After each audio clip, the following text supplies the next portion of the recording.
নমস্কাৰ। আজি আকৌ দুটা শব্দৰ অৰ্থ ক'ম।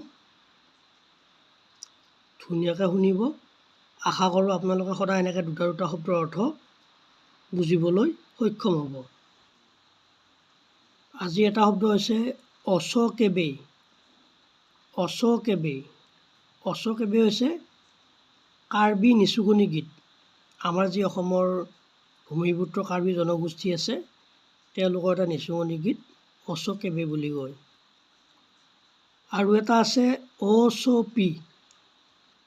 অচপি মানে হৈছে কাৰ্বি কন্যা, পাত্ৰী। মানে বিবাহৰ উপযুক্ত যি ছোৱালী থাকে, পাত্ৰী থাকে, তেওঁক কাৰ্বি ভাষাত অচপি বুলি কোৱা হয়। গতিকে আজি দুয়োটা কাৰ্বি শব্দ ব্যৱহাৰ হৈছে। গতিকে অসমৰ প্ৰতিটো জাতি জনগোষ্ঠীৰ ভাষাৰ শব্দ কিছুমান অৰ্থ আপোনালোকে বুজিবলৈ সক্ষম